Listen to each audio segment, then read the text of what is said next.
Bom dia, pessoal, tudo bem com vocês? Hoje nós vamos ver a matéria que é as sociedades americanas, origens da população americana. A hipótese sobre a ocupação da América é que até hoje não foram encontrados na América fósseis tão antigos de hominídeos como na África. Por isso, os estudiosos não acreditam que haja populações originárias do continente americano. As explicações sobre o povoamento da América se concentram em hipóteses. Nós vamos ver isso no decorrer da aula.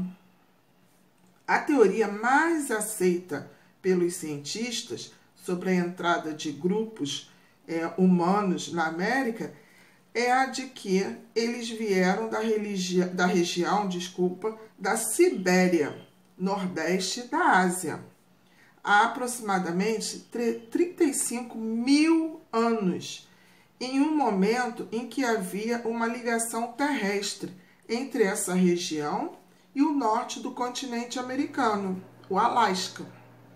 Atualmente, nessa região, entre a Ásia e a América, encontra-se o Estreito de Bering.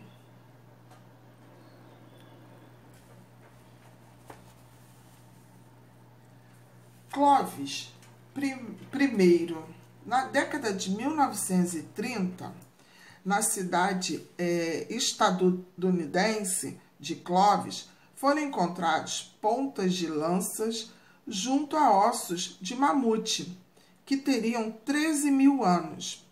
Com base nisso, foi criada a teoria chamada Clovis I, segundo a qual uma única leva vinda da atual Ásia teria cruzado o Estreito de Bering, quando o oceano tinha um nível mais baixo ou estava congelado. Significa dizer que os continentes eram mais extensos e havia um grande número de ilhas para facilitar as longas viagens daqueles grupos humanos.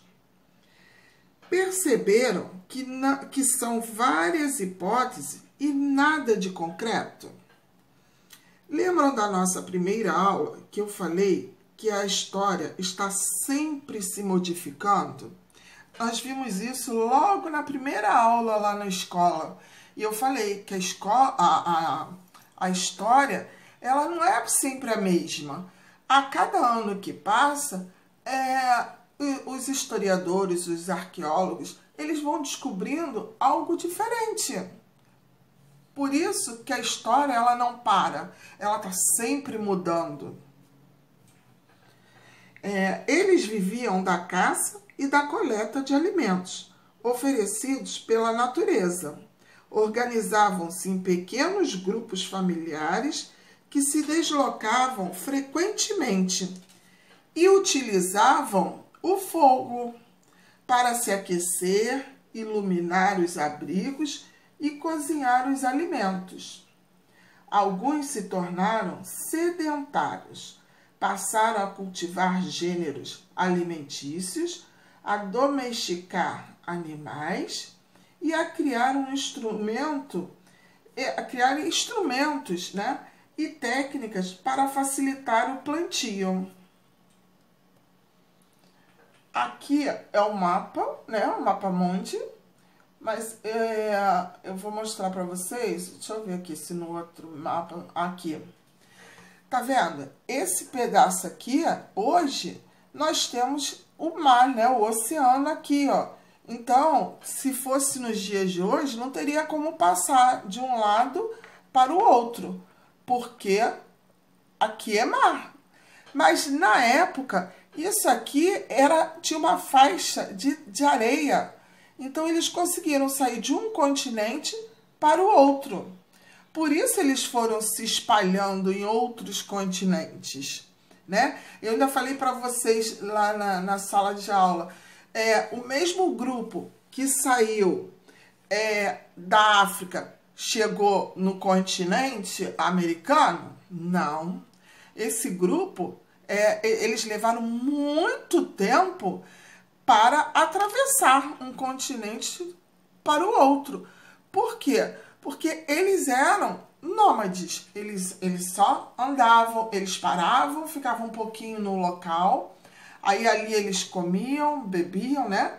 E quando eles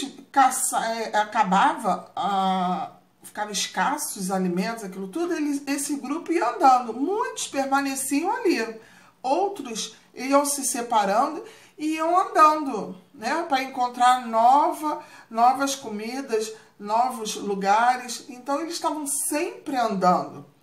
Claro que muitos morriam nessa andança deles, né? Muitos morriam e ficavam pelo caminho. Eles ainda não tinham o costume de enterrar as pessoas, então ficavam pelo caminho. Muitos morriam atacados por animais, né? Então, esse grupo que saiu da África não é o mesmo que chegou no continente americano. Isso foram muitos e muitos anos, eles atravessando, eles andando, eles descobrindo novos lugares, né? E depois de muito tempo também, que eles passaram a ser sedentários. Que eles passaram a utilizar a agricultura. Ok, meus amores? Vamos dar continuidade. América do Norte. Os esquimós, ou inuites, são exemplo de povo nativo americano. Grupos humanos que fazem parte dos povos do Ártico. Meios de sobrevivência permanecem semelhantes até hoje, como a caça da foca em mar aberto, a pesca da baleia e a captura de aves que se alimentam de peixes. Sedentarização desse povo, passaram a domesticar os animais, né, no caso cães, o que viabilizou a tração animal e a locomoção por meio de trenós. Muitos esquimós faziam casas de neve, os iglus que construíam cortando blocos de neve e empilhando-os até formar um domo. Domo é parte superior de um edifício em forma de esférica. América Central. No atual México, existe uma região baixa e pantanosa, que foi habitada pelos olmecas.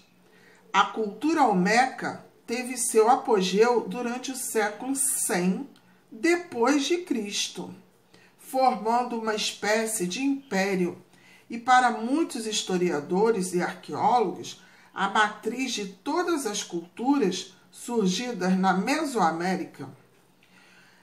Pouco se sabe sobre a desestruturação dessa sociedade. Aqui nós temos o mapa, né, das rotas do povoamento da América. Olha aqui, gente, o que eu falei para vocês. Olha, que lá no outro tem hoje, né, tem a distância do oceano. Mas na época era assim, ó. Tinha uma faixa de areia aqui, ó. Então, aqui, ó. Eles saíram daqui, né? Os primeiros povos. Tá vendo que por aqui a gente consegue ver que tem sempre uma faixa de terra, né? Os continentes eram mais juntinhos. Então, eles saíram daqui e foram caminhando, ó. Olha a rota que eles fizeram, tá vendo? Quando chegou aqui no Estreito de Bering, eles conseguiram passar para o continente americano, né? Bem depois que eles começaram a fazer o uso do mar com embarcação. Esse mapa dá para explicar direitinho a passagem dele, mas olha a distância. Daqui, né, pelo mapa, a gente vê que parece pertinho, né? Mas não é não, gente. um continente é bem distante do outro. E eles levaram anos e anos e anos para atravessar isso tudo aqui e chegar desse lado.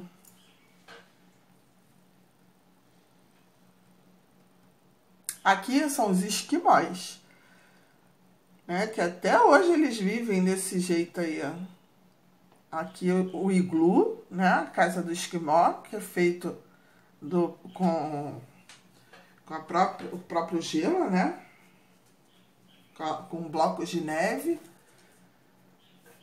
E essas roupas que eles usam é com a pele de animais, que é o único meio, né, de se proteger do frio é o couro do animal, que eles fazem a vestimenta deles, que é muito frio, não tem roupa que suporte isso daí. Então, esses casacos, toda essa roupa aqui é feita com o próprio couro do animal.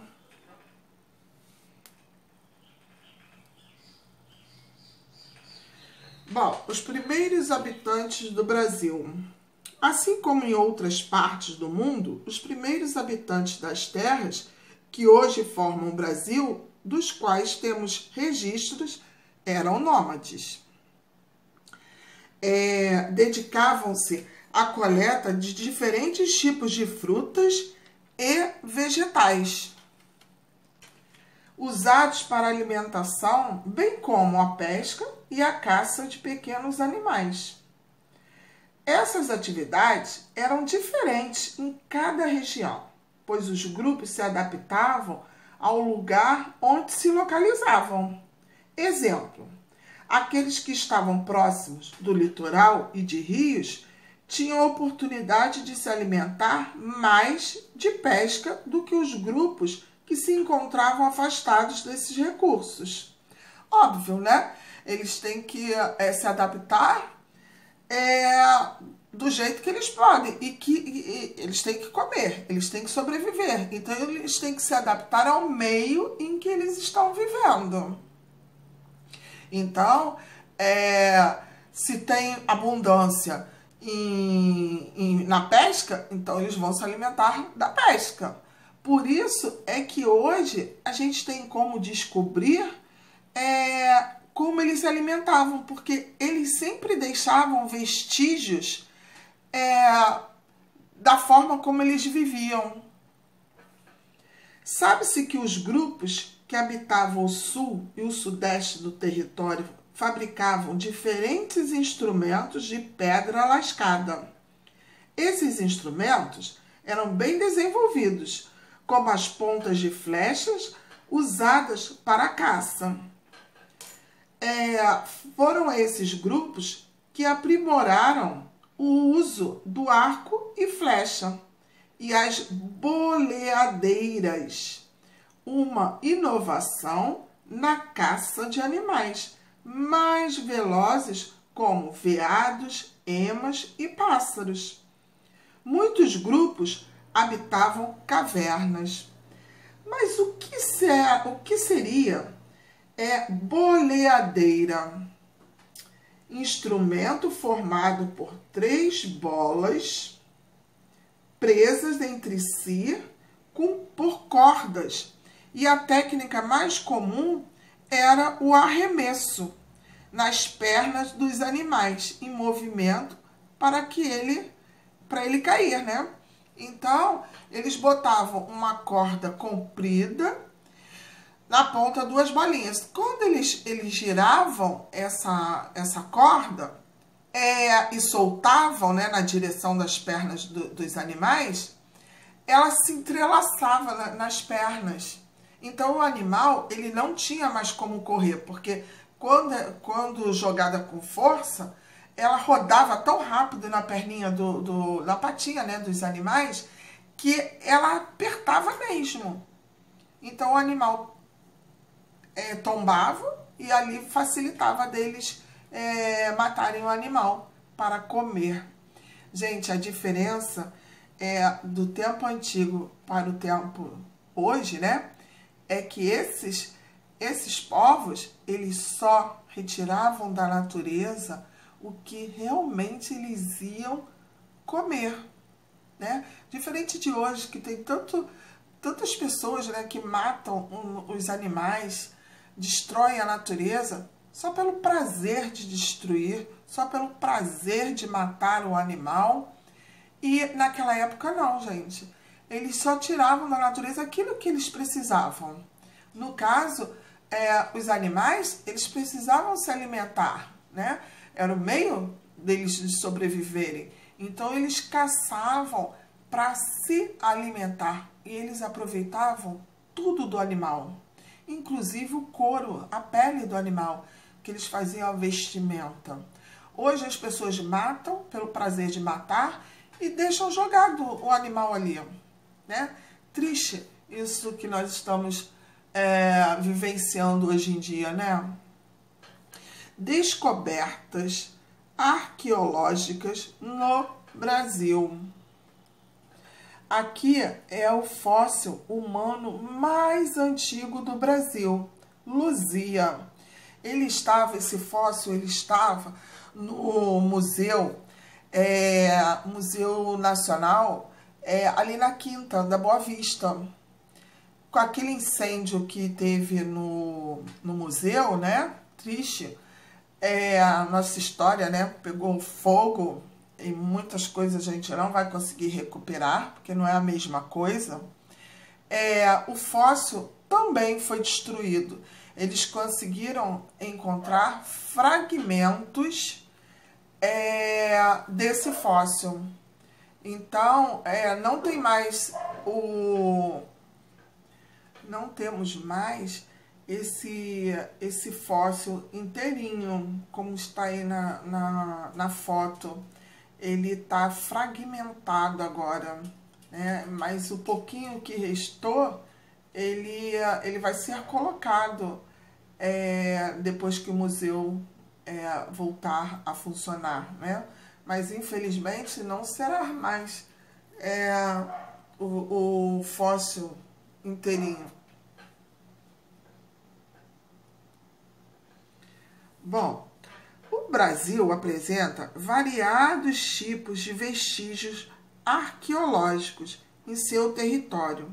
Vamos conhecer alguns deles. Luzia, que eu mostrei agora há pouco, na região de Lagoa Santa, em Minas Gerais. Foi encontrado o fóssil humano mais antigo do Brasil. Luzia teria vivido na região há mais de 11.000 anos. Suas feições eram negroides, assemelhando-se aos australianos e africanos atuais. Alimentava-se de frutas, raízes, folhas e raramente comia carne. Seu corpo não foi enterrado. Viu que eu falei? Que a população, os primeiros povos, eles não tinham o costume de enterrar. Eles só passaram a enterrar seus mortos quando eles passaram a ser sedentários. Enquanto eles eram nômades, eles não tinham essa cultura, entendeu? Eles simplesmente eram andarilhos, eles não tinham a cultura de parar, de enterrar, morria, ficava pelo caminho. Pinturas rupestres. Podemos encontrar pinturas rupestres em quase todos os lugares onde existem cavernas, que foram habitadas ou usadas pelos primeiros grupos. Nas atuais regiões Centro-Oeste e Nordeste, há inúmeros exemplos desse trabalho. Nós temos também, além das pinturas rupestres, nós temos os sambaquis, né? Os sambaquis, os grupos que habitavam o litoral, também eram caçadores e coletores, mas tinham a dieta constituída principalmente de peixes e moluscos. Os instrumentos e as esculturas fabricadas por eles eram de pedra polida. Sambaquis são montanhas enormes de conchas e restos de animais marinhos, onde construíam seus abrigos e enterravam os mortos. Essas montanhas com até 30 metros de altura, foram encontradas em partes do litoral do Nordeste, em grande extensão do litoral do Sul e do Sudeste.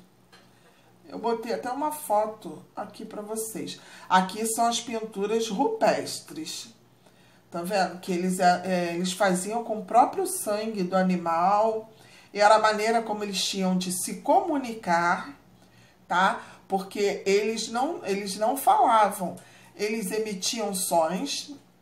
E depois eles começaram, né? Eu até comentei isso lá na sala de aula com vocês. E depois eles começaram um outro meio de comunicação, que foi a pintura.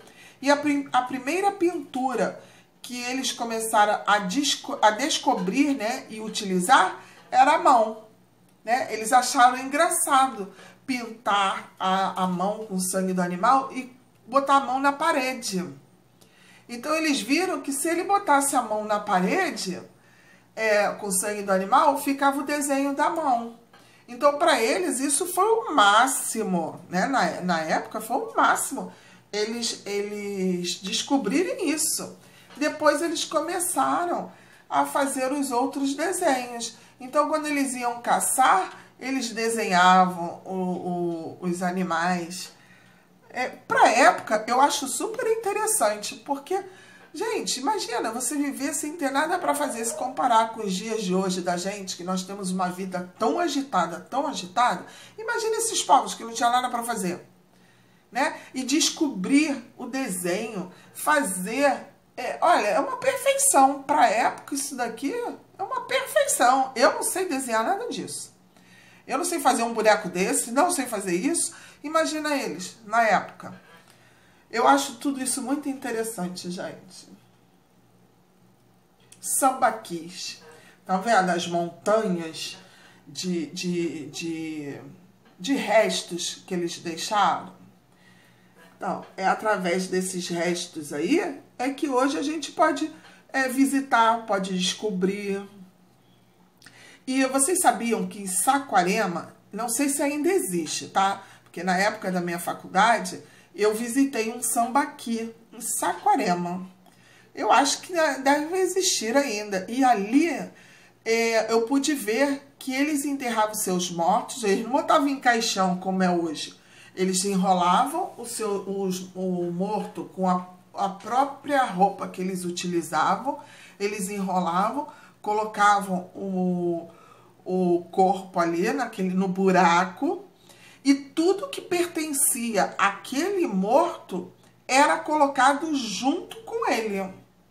Se o morto tinha uma caneca de barro para beber água, a caneca era colocada ali junto.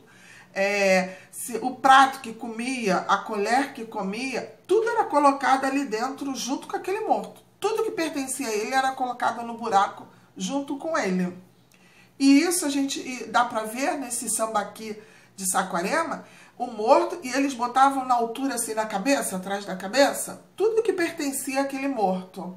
E todos eles estavam na mesma posição e os objetos também na mesma posição, né? Então, a gente vê direitinho os ossos, né, a ossada, e atrás, na cabeça, a gente vê os pertences daquele morto. Claro que em pedaços, não está inteirinho mais, né? São muitos anos, então não está inteirinho. Mas a gente dá para perceber que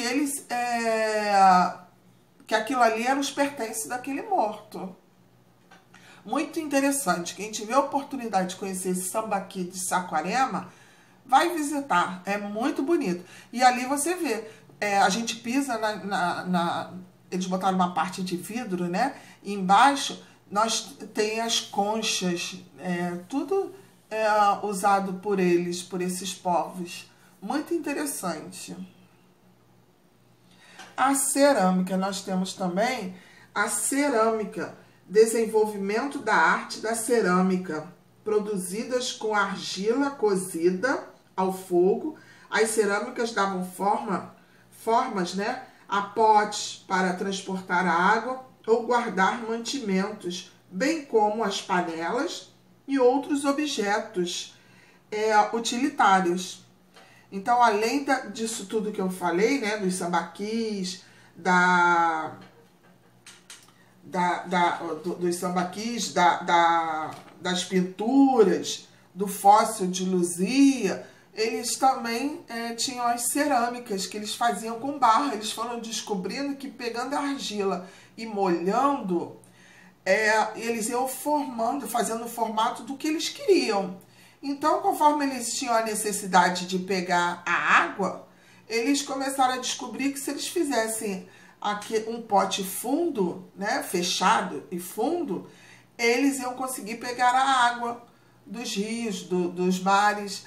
Então, ao longo dos anos, eles foram descobrindo também como fazer esses utensílios, né? Isso foi de uma hora para outra? Não, pessoal, não foi de uma hora para outra. Isso levou muitos anos para eles descobrirem isso. Lá atrás, no iniciozinho, eles faziam o que podiam. Eles iam lá, botavam a boca na água lá no rio e bebiam, faziam conchinha com a mão e bebiam. Eles não tinham noção do que eles podiam fazer. Eles não tinham nem noção do fogo ainda, né? Então, isso levou muito tempo para eles chegarem à pintura rupestre, eles chegarem à parte da cerâmica. Eles levaram muito tempo para descobrir como fazer isso tudo, tá bom? Pessoal, olha, eu passei aí para vocês essas páginas do livro. Isso tudo já é do segundo bimestre. Continue copiando esses slides no caderno, que vai facilitar vocês também na confecção das avaliações do segundo bimestre, tá? Então, copia todos esses slides que eu estou passando para o caderno de vocês, a parte escrita. Copia para facilitar. E vocês vão ganhar ponto depois, quando voltarmos às aulas presenciais, vocês vão ganhar pontos que eu vou dar visto no caderno, tá bom? Um beijinho para vocês, tá? Fiquem na paz.